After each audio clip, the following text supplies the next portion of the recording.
Hi there, it's Jeff from Hot Tub Owner HQ, and this is going to be a little bit of a different kind of video today.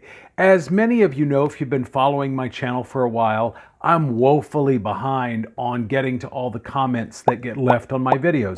I'm getting probably 100 a week and I just can't keep up. So I thought rather than do one of my normal videos out by my hot tub, I would sit here and go through all of the unanswered questions right now on my site live for you, because these are important questions to people and I do want to get to their answers. I do want to answer these people and help these people out.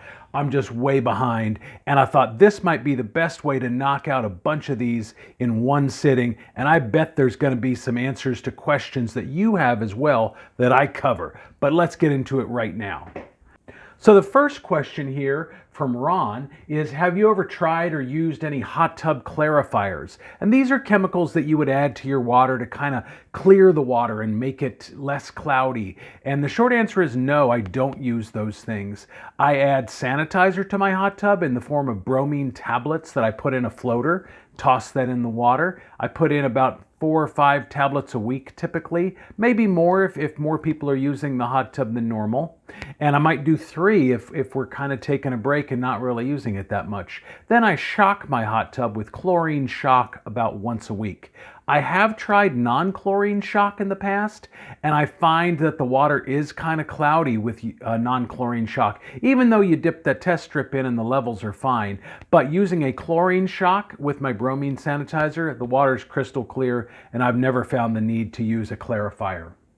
Next, from Chris here, it says, what do you do when the total alkalinity is 130 and the pH is 6.7? And I've addressed this kind of question in some of my videos before, but the problem is you've got pH needing to go one direction and alkalinity needing to go the other. And there's a few things that you can do there. It is kind of problematic and it is kind of unusual. Typically, they both need to go the same direction, either up or down.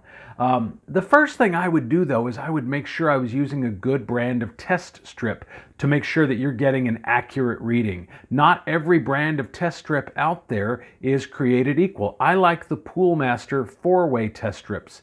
They have thousands of reviews on Amazon and pretty much all 5-star. I'm going to link to it down below in the description in case you think maybe your brand of test strip is suspect.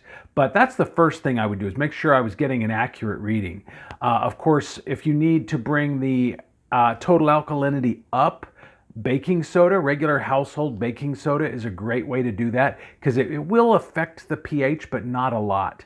It'll mostly affect the total alkalinity, and that's a great way to bring that up without impacting the pH very much. If you do need to raise the pH just a little bit, turning the jets on and aerating that water is a great way to raise the pH by small amounts. And the longer you leave the jets on, the higher that pH is going to go. It's not going to send it through the roof. These are going to be subtle changes, but that's probably what I would do. Next question here, let's see.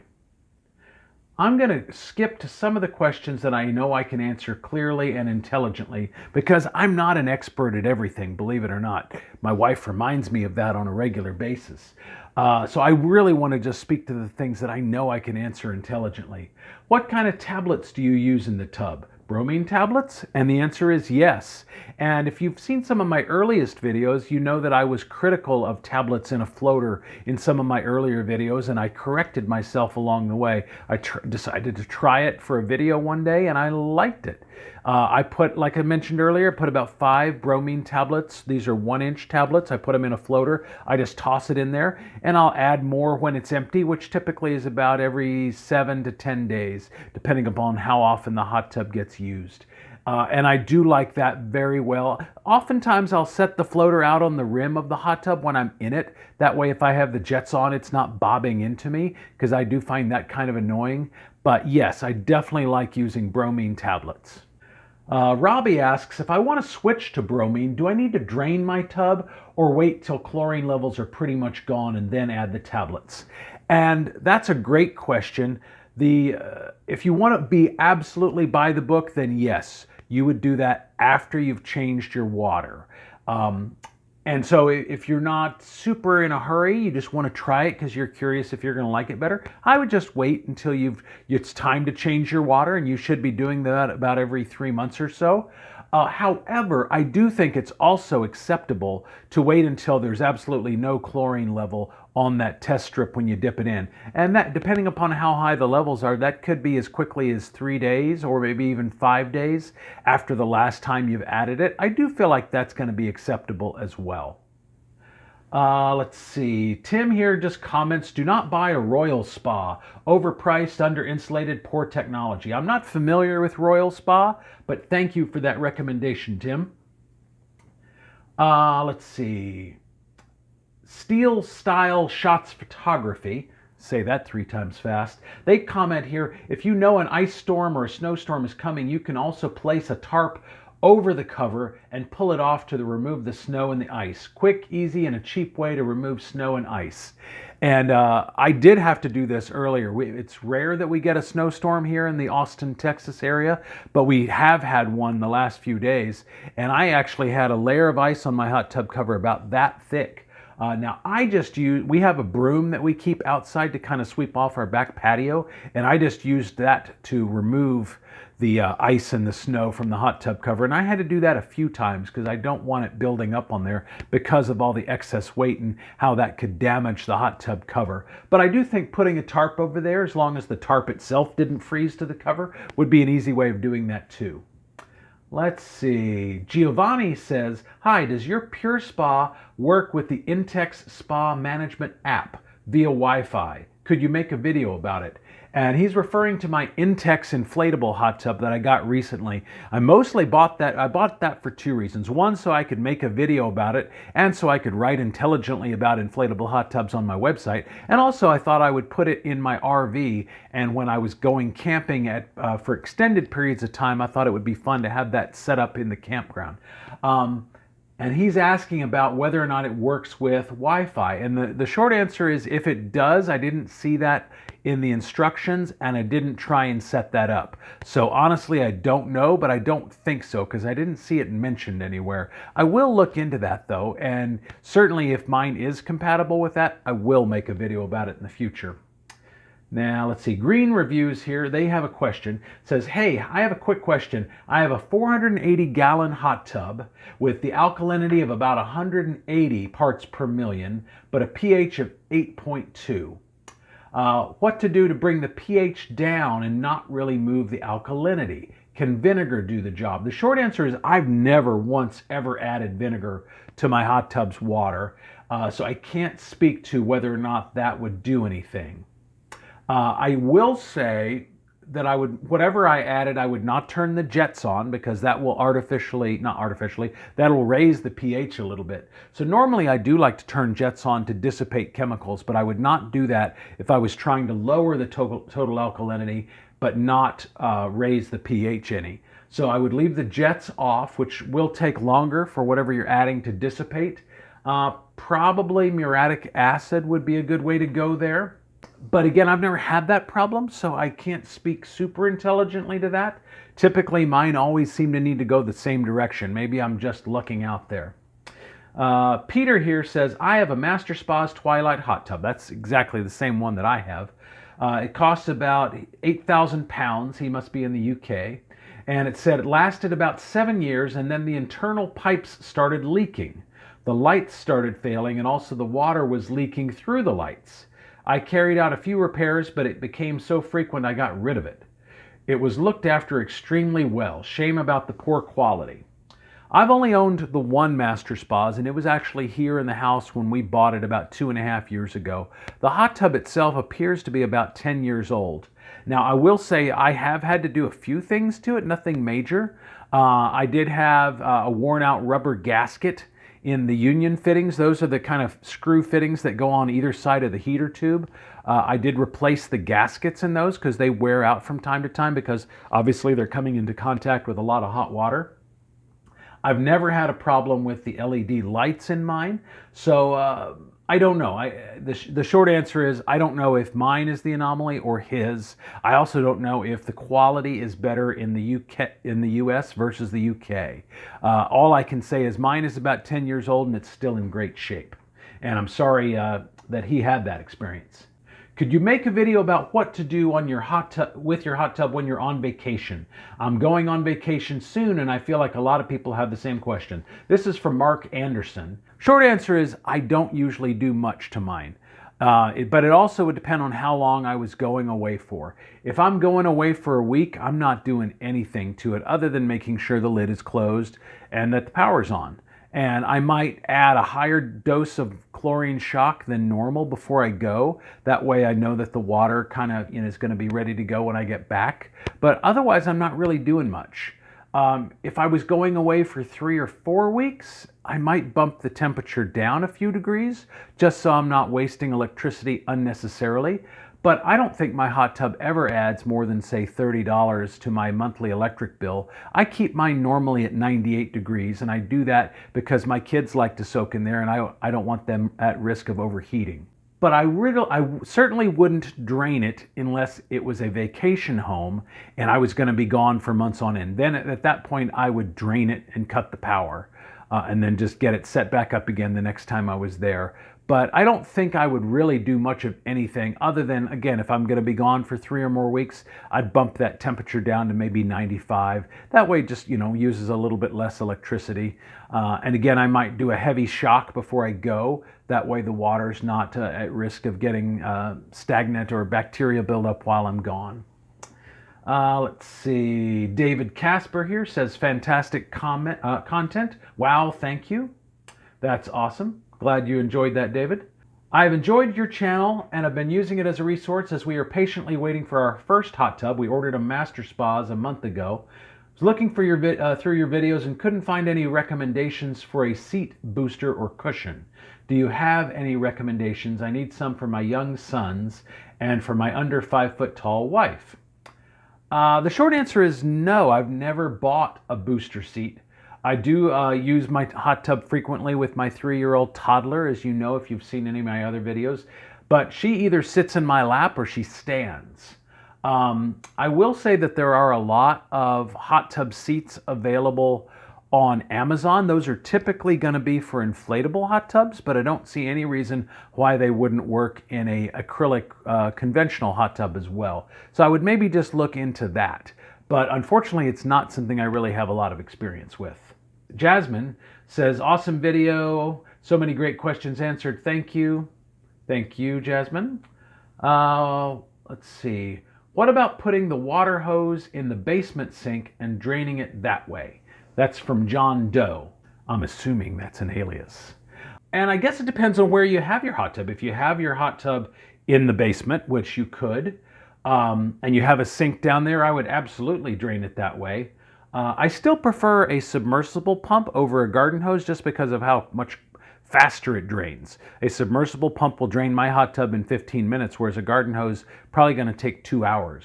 But yes, if you have your hot tub in a basement and you've got a sink drain down there, yeah, absolutely use that. I don't know that I would go to that trouble if my hot tub wasn't in the basement, but I guess, if it was right outside a window to the basement and that was the easiest place to drain it that wasn't going to damage the lawn, then yeah, there's certainly no harm in doing it that way. I just haven't ever had a basement, I don't think, but maybe when I was a kid. John says, was planning to buy a swim spa. Now I'm thinking of I'll just move to the lake house. I've never owned a swim spa or a lake house, but both sound okay to me. Let's see. Brandon here says voltage does not affect the cost of heating and all electric heaters are 100% efficient. It's basic physics. He must be an electrician or at least play one on TV.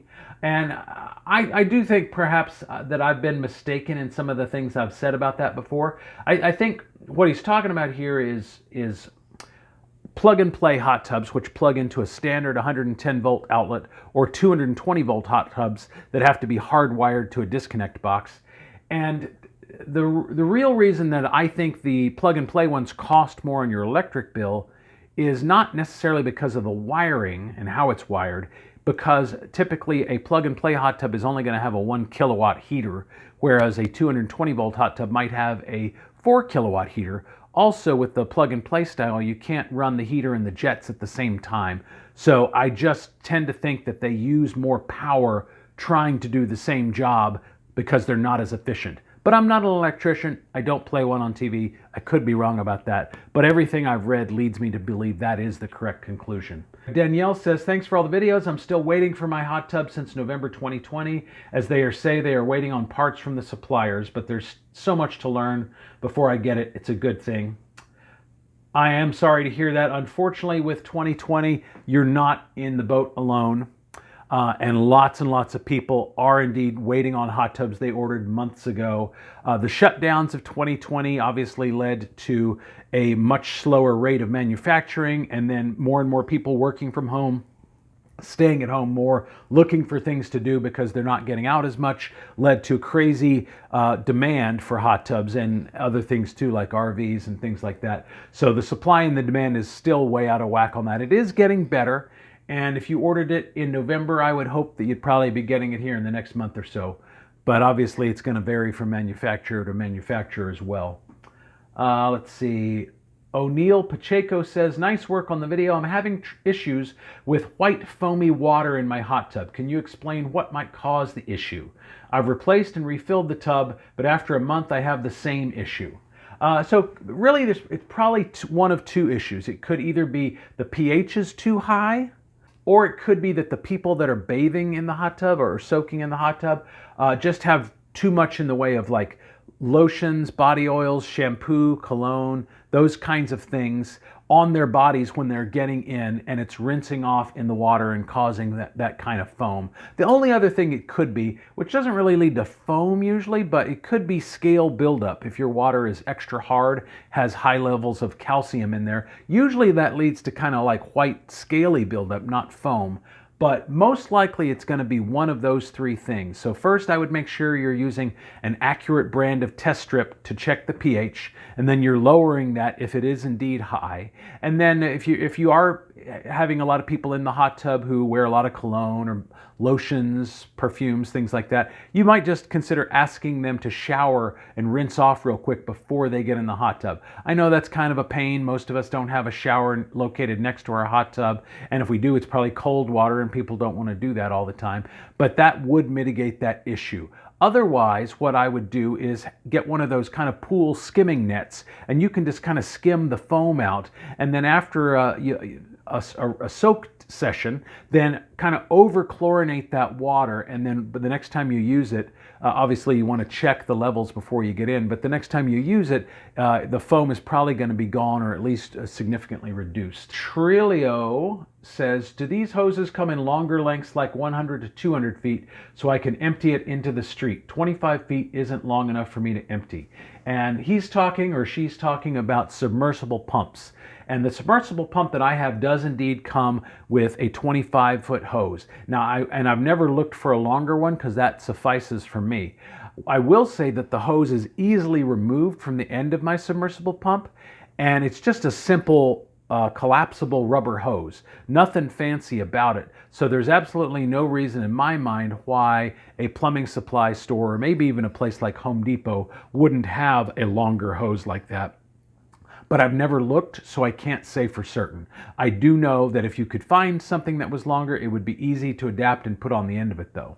Quarter Eyes 41 says, thanks for the thorough review. I'm debating on which inflatable hot tub I want to purchase. It's kind of overwhelming. Why did you choose to purchase the gray Intex? The short answer is I looked at all of the available Intex inflatable hot tubs that were on Amazon.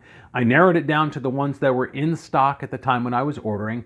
Again, as I mentioned a second ago, supply and demand is through the roof, and not every model of Intex hot tub was available at the time when I bought one. And so I bought the one, I wanted the largest that they had, and I wanted one that was in stock, and that happened to be the gray one. They do offer navy blue ones as well.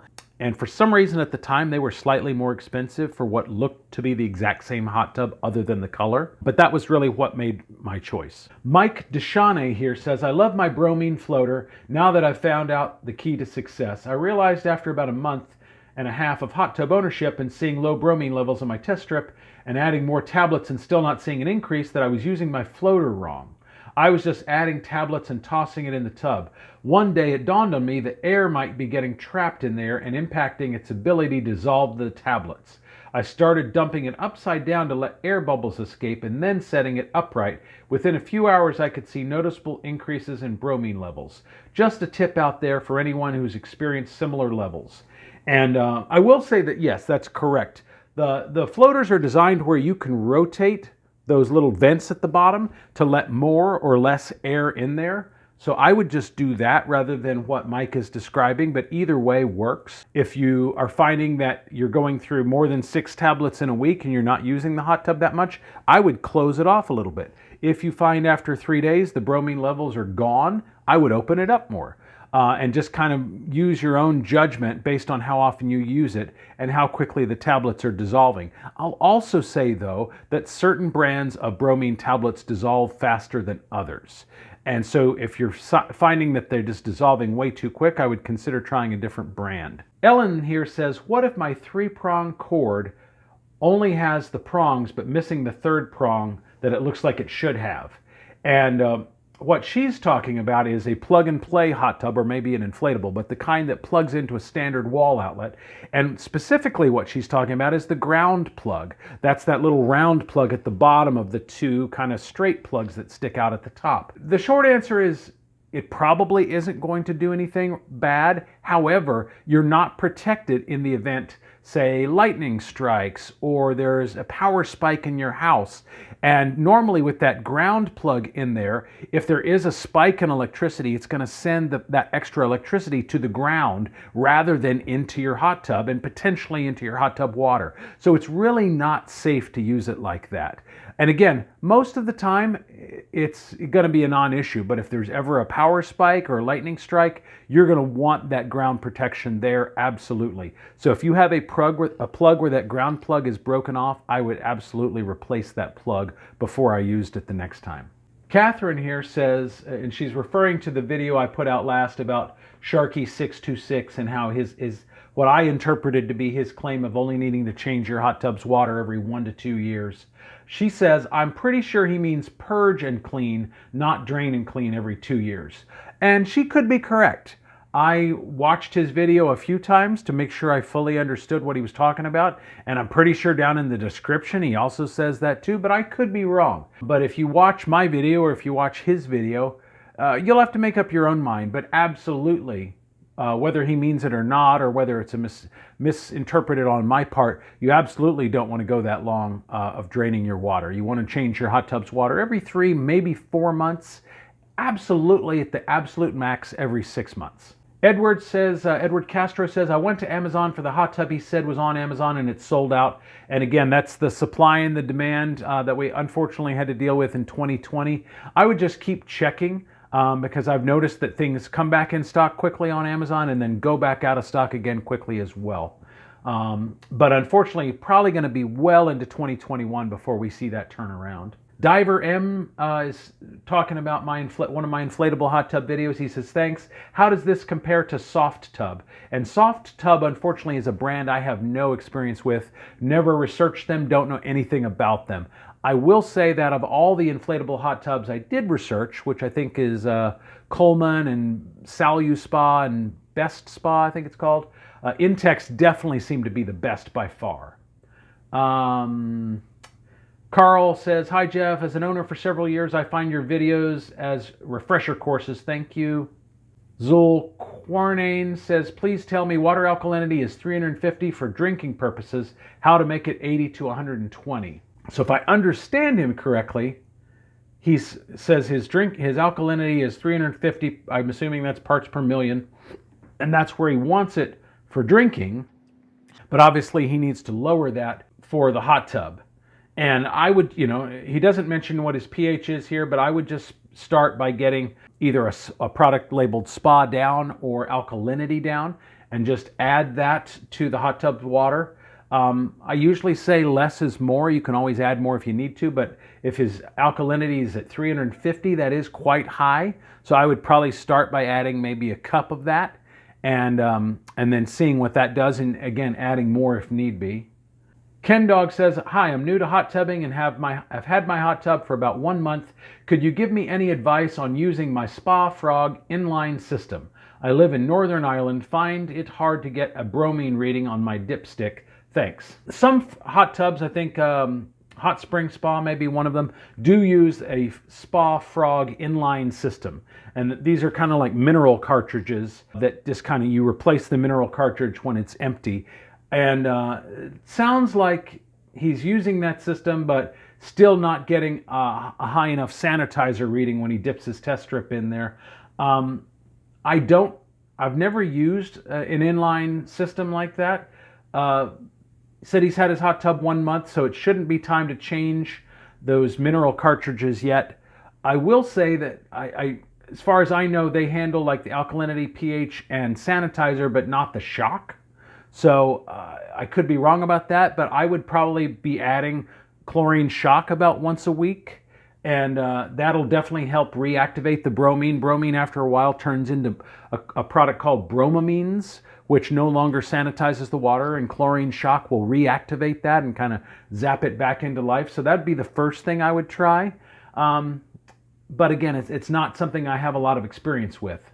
Daryl here says, "We purchased a sink aerator to hose adapter at our local home improvement store so we can top off our Coleman 6-person inflatable hot tub from the hot water in the house.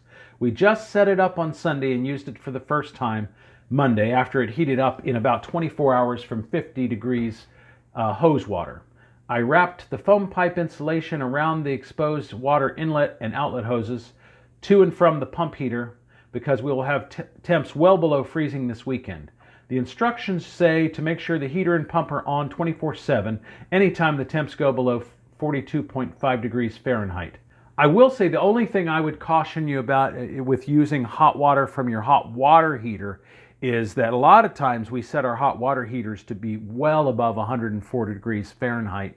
And especially with an inflatable hot tub, those things, hot tubs are not meant to go above 104 degrees Fahrenheit, period.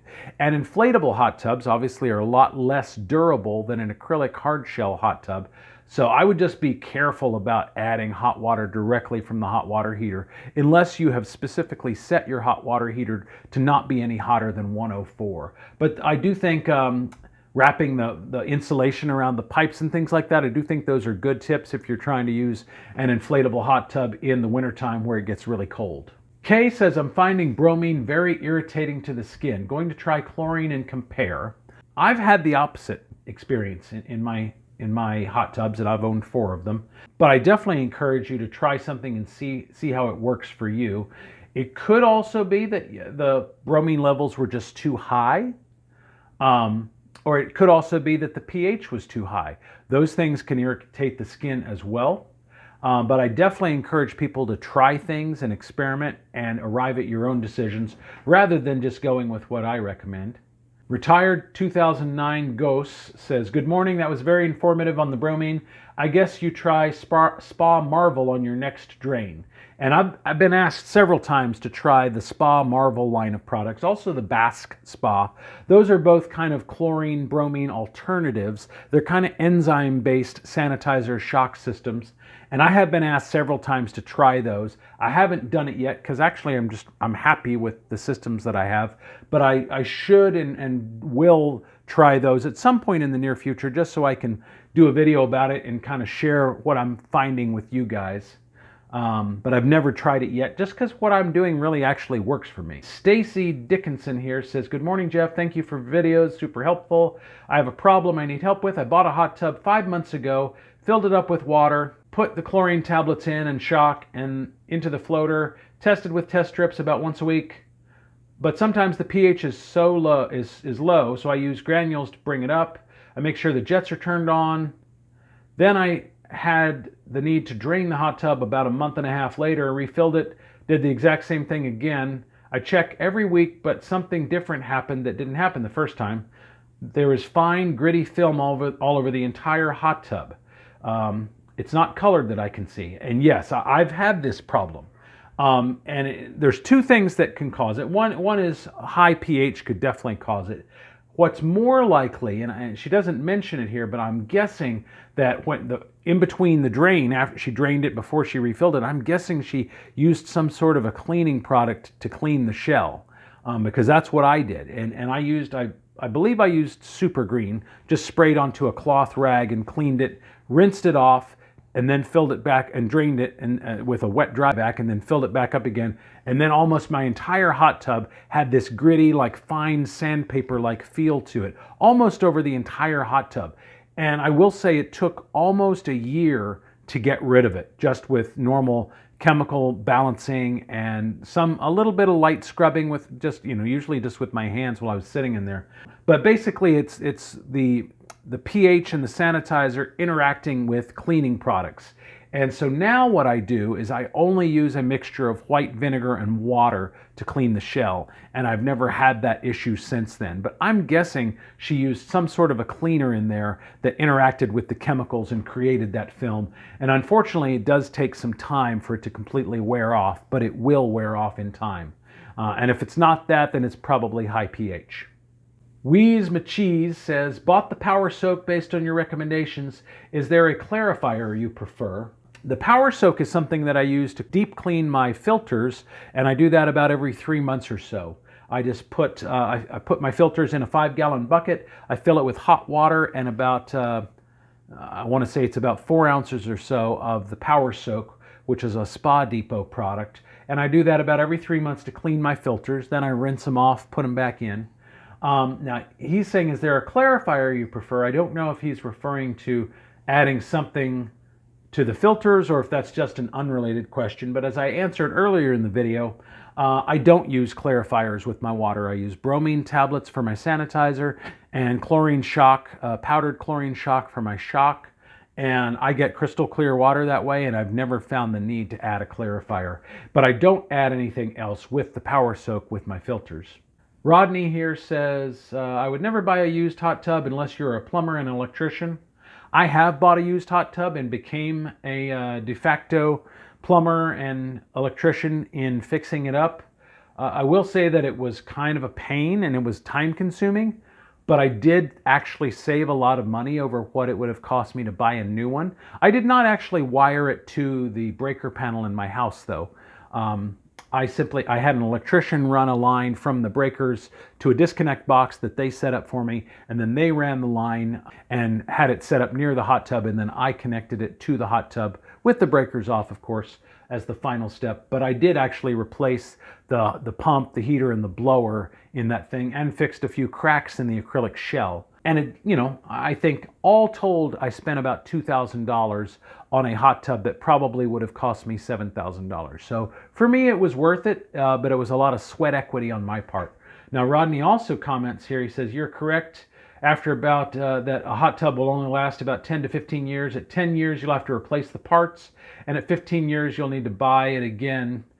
Buy a new one again, I guess is what he's saying. I actually don't necessarily agree with that. I think as long as the shell and the frame are in good shape, there's no reason you can't continue to replace the heater, the pump, and a blower if you have one as those things break. Those things aren't terribly expensive. They're a few $100s in most cases, and they're not hard to replace. I had never done it before when I did it on mine, and I was able to figure it out fairly quickly. The biggest issue I ran into is the used hot tub I bought was kind of old, probably 15 to 20 years old, and it was using, I believe, 1.5-inch PVC pipe, whereas all the new parts that I bought were 1-inch or 2-inch maybe. So I had to find adapters to kind of connect those things together. But I think if you don't have that issue, it'd be very easy just to kind of keep replacing the parts and keep going, like I said, unless the frame or the shell gets cracked. Frank says, where can I buy tongue and groove siding to replace my panel? He's talking about the wood paneling on the outside of the hot tub. And these days, of course, most hot tubs have plastic side panels. The wooden ones are either going to be really high-end ones or very old ones. And the short answer is I don't know where you would find those. I think you probably could go to a hot tub manufacturer. I would especially seek out the dealer for the hot tub manufacturer that made the hot tub that you have. When I bought a used hot tub, as I mentioned a second ago, the guy who sold it to me had removed all the paneling. He said it was to make it easier to transport, but I later figured out that he was missing some of the pieces and he thought I wouldn't notice if he took it all off first. So I didn't end up having to replace some of the siding. And I just went to Home Depot and found boards that looked similar, and then I stained them a similar color. But if you want to not be quite so redneck as I was, I would go to a hot tub dealer for the manufacturer of hot tub that you own and see if they have replacement pieces. Indian Cruise 12 Patel says, thanks for the video. How does one change from chlorine to bromine? And I did mention this earlier, but ideally you would wait until it's time to drain your water. You drain that water out, you fill it back up again, and then you just simply start fresh with bromine. That's the best way to do it. If you don't want to wait, or if you've just recently changed your water and you don't want to wait 3 months, I would just let your hot tub's water go for about 5 days. Check it with a test strip, make sure it's still not reading any chlorine levels whatsoever, and then I think you're relatively safe to switch. But changing the water is going to be the best way to do that.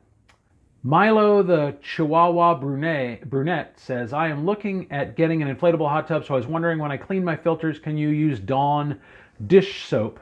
If so, can you please get back to me? And I would absolutely not use dish liquid soap in there. That soap is going to get into the hot tub filter, and then when you put it back in and turn your hot tub on, and this is true whether you're talking inflatable or not, that soap is going to kind of just create massive amounts of foam and bubbles in your hot tub. And it'd be very hard to rinse that filter completely and actually get the soap completely out of there. So I would not use any sort of dish soap or any sort of detergent to clean your filters. The best way to do it is just going to be to use hot water and a kitchen sprayer, and really just kind of get in those pleats and just get all the debris and gunk out of there. If you have to, if you've got like hair and things like that, I would just kind of pick that out with my fingers. Inflatable hot tub filters, though, are designed to be changed weekly, and you could spray it with a kitchen sprayer and maybe get 3 or 4 more weeks of use out of it before you had to do that, but they're not designed to be left in there any length of time. Regular hot tubs, the filters are designed to be changed every 1 to 2 years, and so you would rinse it off with a kitchen sprayer, again, not with any chemicals, about every 3 weeks, and do a deep chemical soak about every 3 months, and then change it every 1 to 2 years, depending upon what they look like and how on top of the chemical maintenance you are and how on top of the cleaning ritual you are. But with inflatable hot tubs, you could maybe do the chemical soak with that Spa Depot Power Soak product that I mentioned earlier. I'm not sure that's necessary on a filter you're going to be replacing in every few weeks, but I certainly wouldn't use soap or detergent. Brandon here is talking about draining hot tubs, and he says, drain it back into the city water supply, run the hose to your bathtub.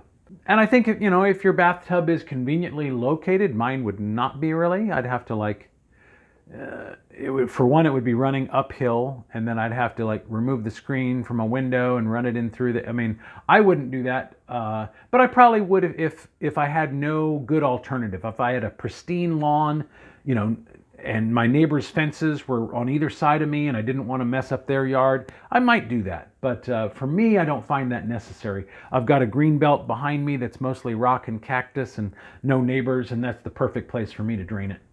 Can hot tubs be disassembled? This is from Phil Laxon. Reason of asking, I have a small entrance for my house. So Phil is obviously wanting to move a hot tub either into his house or move it outside of his house. Short answer is yes, they can be disassembled.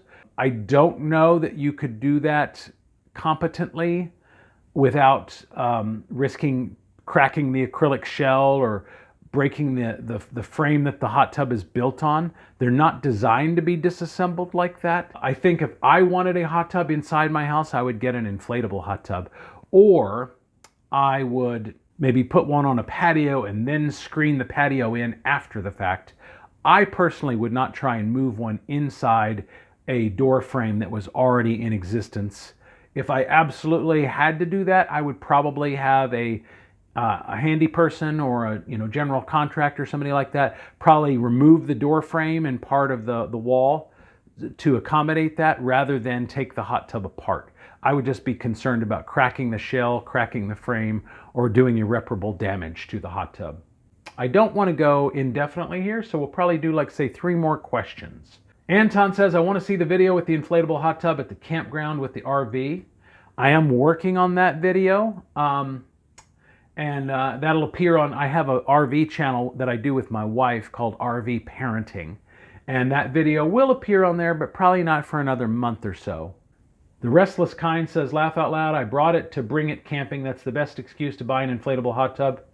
It's not actually my idea. We were camping at Disney World's official RV campground. It's called Fort Wilderness in Orlando, Florida, outside of Disney World. We were camped there in our RV, and our next door neighbors had an Intex inflatable hot tub on their concrete patio behind their RV.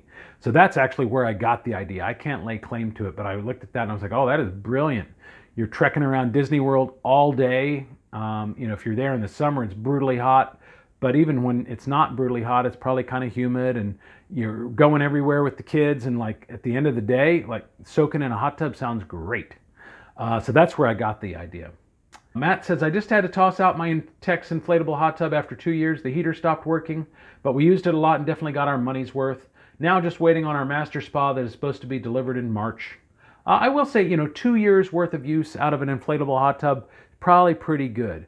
These things, they're hundreds of dollars as opposed to thousands. And I think 2 years is probably a pretty good amount of time to get use out of it. It sounds like Matt agrees with that. Alicia here, this again about an inflatable hot tub, says, this might be a weird question. I had an inflatable hot tub that had too many holes. Now I have a hot tub, but the heater went out. Could I hook the heater pump from the inflatable up to the regular hot tub in the meantime to keep it going? The short answer is you probably could, but I know the PVC pipes on my regular hot tub are not at all the same diameter as the connections on my inflatable hot tub. So you'd have to find the right adapter to go from one to the other. But I don't see any reason why you couldn't. But just bear in mind too that typically an acrylic hard-sided hot tub is typically going to have a much higher powered heater than an inflatable hot tub will. So you can expect it to take longer to heat up if you can find those correct adapters. You'd also have to have the side of your hot tub removed permanently, because there wouldn't be a way to put that Intex heater inside of your hot tub's interior area. It's just too big. So you'd have to have it sitting there. I guess you could have, if you found flexible hoses, you could run them behind the panel maybe, but that would still be a little awkward. But I do think you could do it if you absolutely had to do it that way. Leo Marino says, man, videos are awesome. Quick question in regards to sanitizer for my hot tub. I've had it for about 2 months and I put 2 ounces in per person after each use and wanted to see what product that would be, and do you have a video for it? Don't know if I can use a different product from what I've been using. So it sounds like he wants to switch from one brand of sanitizer to another. And as long as you're switching from chlorine to chlorine or bromine to bromine, absolutely no issue with switching from one brand to another. I've done that many times just to kind of see what works best for me and which ones give me the best results. As I mentioned earlier, you just don't want to switch from bromine to chlorine or vice versa without making sure the levels are not present in the water or ideally draining your hot tub first. Mark says, I wish you were our neighbor. Thanks, I wish I was yours too. Silvio says, hi Jeff, we realized that my wife is allergic to bromine and chlorine. Is there any type of natural sanitizer for the water? She breaks out in a bad rash. And yes, the short answer is yes. There's either Basque Spa or, what's the other one that somebody mentioned earlier? There are 2 that are enzyme based. Somebody mentioned it earlier in one of the comments that I covered. I'm not going to scroll back to find it at this point, but there are 2 that are enzyme based. I would definitely try those, but I would also absolutely make sure that your pH levels are correct, because high pH can also cause rash. And then of course, biofilm buildup, which is something we haven't touched on yet, can lead to excess levels of bacteria in the water, which could also lead to hot tub rash. So I would make sure you're also changing your water about every 3 months. And I do a biofilm clean out every time I change my hot tub's water. I use a product called yuure, healthy hot tub cleaner, and I just pour that in the water before I change it, turn the jets on, leave it for an hour. My hot tub, the jets will shut off after a little while, so I have to keep turning them back on. Then I drain it, rinse it out, fill it back up again, and I'm good to go. But I would definitely check all of those things, but I would look into Basque Spa or the other brand whose name is escaping me of enzyme-based sanitizer and shock systems. I would try those because I have heard good things about them and they do have good reviews on Amazon. Flint Stone, love the name there, says, thank you so much, Jeff, for the information. I really enjoyed your instruction videos. Can you please show us how the pool works and where the bubbles come from or come out of? Since I haven't received my hot spring spa ordered in June 2020, I'm considered getting one of the inflatable ones. And yes, the short answer is in an inflatable hot tub, there are no jets mounted in the sidewalls the way there are in acrylic hot tubs. If you look on the floor of the inflatable hot tub, you'll see these tiny little pinprick holes all around the edge, the perimeter. And that's actually where the bubbles come from. It simply pumps air into those. And even though they don't look like much, they do actually produce some really good sized bubbles. You're seeing it here right now on the screen while I'm talking about it. But that's where the bubbles come from in an inflatable hot tub. There's nothing built into the sidewalls of an inflatable. And anyway, I still have way more questions to answer here, but I've tried to answer as many as possible. Thank you for leaving me those comments and questions. I'm sorry I wasn't able to get to them previously. And I'll be back next week with another video. So thanks very, very much. And if you like this, give me a thumbs up. Please, please, please. I'll see you next time.